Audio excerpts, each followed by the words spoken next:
If you're struggling with decisions in life, I'm here today with a little hack, a little trick that you can use to help make those decisions a little bit easier.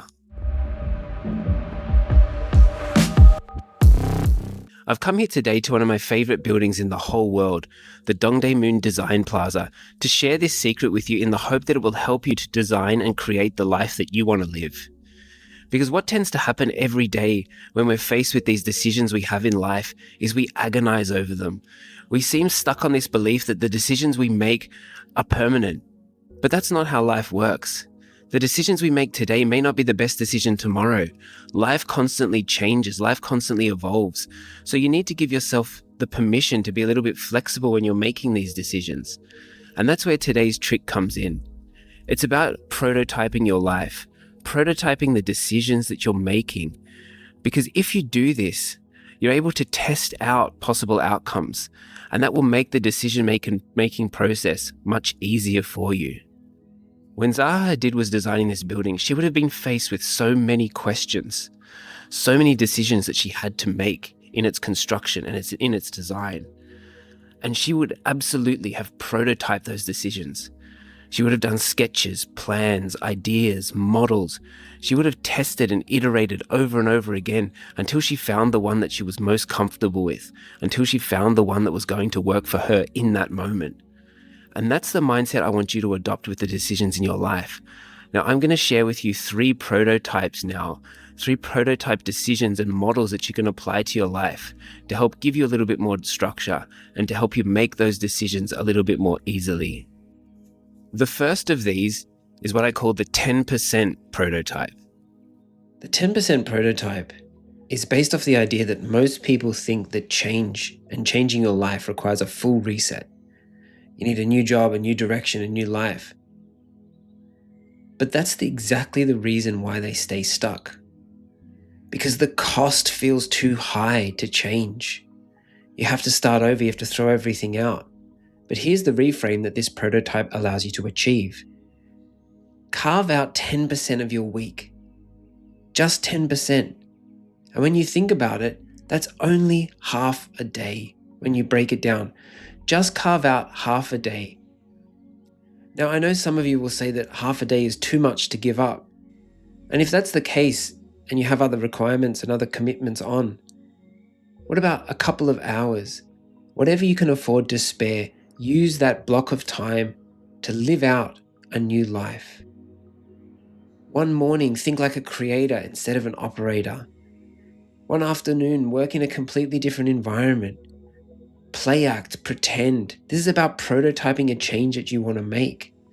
So block out this time, protect it, design this time for you, and use that time deliberately to test a different version of your life, to prototype a different version of your life.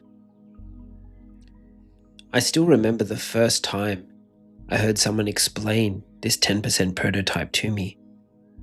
It opened up a whole new world of possibilities for me, and I began to apply it in my own life to great effect. I was in London, and I was having a drink with a very, very successful author.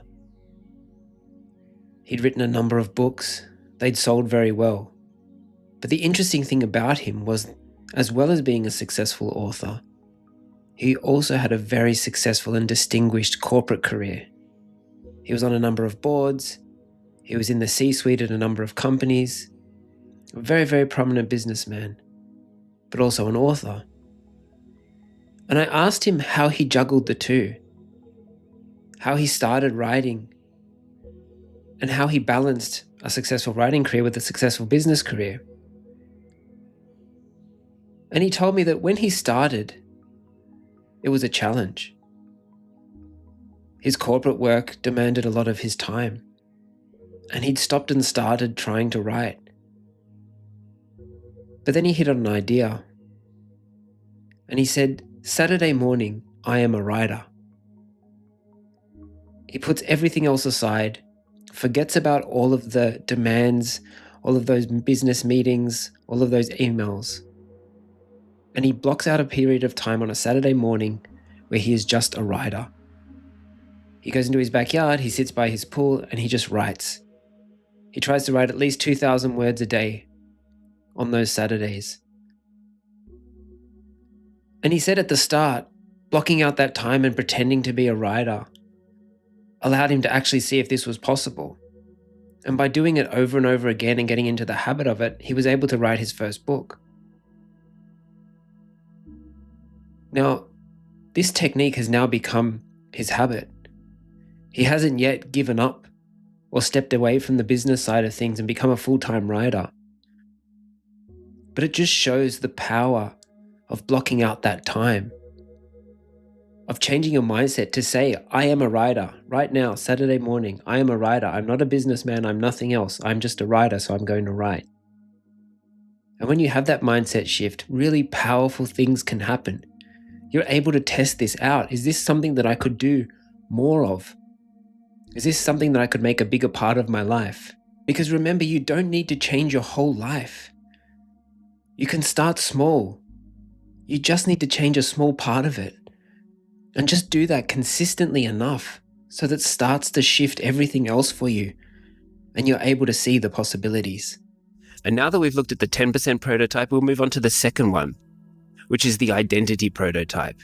This is a really powerful one, and it's one that a lot of people overlook and actually don't utilize in their decision-making process, but it can really help you. The identity prototype is based around the idea that you don't actually become someone by waiting. You become someone the moment you start behaving differently. And most people I encounter, myself included, tend to wait until their life changes before you change who you are. But life doesn't work like that. It works the other way around. So instead of asking, what should I do? Ask, who would I need to be for this to be true? And then just try that identity on. It doesn't have to be forever, just for short periods of time. Remember, this is about prototyping to see if it fits. So try the identity on. Play act, make decisions like that person would, structure your day like they would. Remove the behaviors that don't fit into who that person is. You don't have to believe it completely yet. You just have to wear it for a little bit. Notice how it feels, what it feels like. I always remember in my corporate career, we would use a term called the barbecue test. Can you explain to someone what you're working on or what your job is at a barbecue? Or how would you describe it at a barbecue? And I saw this kind of concept as a really interesting example and a way for me to try the identity prototype out. So if I'm at a barbecue or I'm at the sideline of my child's soccer game or in the back of a taxi and I'm asked, what do you do? Or, what do you get up to on the weekend? I use it as an opportunity to test out that new prototype, to test out that new identity. And so I explain to them the person I want to be, the things I'm working towards, but I explain it in a way that makes me feel and seem as if I'm already there. It allows me to test out how comfortable I feel telling people about that and what the reaction is to that. I'm not lying, I'm not making anything up. I'm talking about what I'm working towards building. And it's a really interesting experiment because it allows you to sit in the feeling of being that person and express it outward and actually have someone feedback upon it. So try that barbecue test yourself out the next time you're presented with the opportunity and really test out this identity prototype. Because remember, you don't become someone by waiting. You become them the moment you start behaving differently. And now we move on to the third prototype, which is actually called the micro-risk prototype. The micro-risk prototype is a very interesting one. And when I present it to my coaching clients, I get a lot of hesitation because it's an uncomfortable one because we tend to avoid risks, small risks, large risks. We're naturally predisposed to avoid taking these risks, especially if you're in that comfort zone, you're in that autopilot life. A risk seems scary. But I want you to reframe that. These aren't big, life-changing risks. These are small ones. Yes, they feel a little bit uncomfortable, but it's easy to justify why you're doing it. So start making those small moves because you do want to test this out. And making change and changing your life and redesigning it to the life that you want to live is going to require some uncomfortable moments. It is going to require some risk and some change. So take this small opportunity, take these small micro risks as a chance to test out what that feels like, getting uncomfortable, seeing that it's okay to be in that environment. And these risks don't have to be large, they can be small moves. Just put your new thinking out publicly. Write a post on LinkedIn. Reach out to someone you normally wouldn't. Catch up for a coffee. Talk a little bit about it. Test out. Next time you're in a conversation, say what you actually believe. Start something before it feels ready. Just give it a go. They don't feel like big decisions, but they can be, and you can very much hinder your growth and hinder that redesign process by not taking these small steps, because they change the direction of your life. I certainly remember, and I've spoken about this in previous videos, early on in my career, when I went on a run of getting made redundant. And I realized that I could continue on doing this if I wanted to. If I just stayed in that comfort zone, just went out and got another job, repeated the same process, I might be looking at the same outcome in a year or two's time. So I had to challenge that. I had to break that pattern of behavior. Am I just going to accept this system, or am I going to break it? Am I going to make that small move towards becoming something else? And that's what led me onto this change to redesign my life, to try and take more control and focus more on how to transform and what's required in transformation. And I wouldn't be where I am today if I didn't make those small decisions. And at the time, I felt a bit adrift. I felt a bit lost because I didn't have a job. I could just go out and just repeat again, and that would be easy. But I wanted to do something different. I wanted to grow from these experiences. And I'm so glad I did. Remember, you're not stuck. You're just avoiding the small moves that will change your trajectory. So try them. I'm hoping these ideas have been helpful in giving you a way to make decisions with more confidence. Know that the decisions that you make today don't have to be permanent. And in fact, they can't be permanent. Most of the decisions we make in life, save for very, very few, will always change. They'll always evolve because life is always evolving. So remember that. Test things out, prototype, and you'll find that you're making decisions with more confidence. You're making decisions that suit you better now. I hope you've enjoyed this. I hope you found something useful in it, and I'll see you again next time.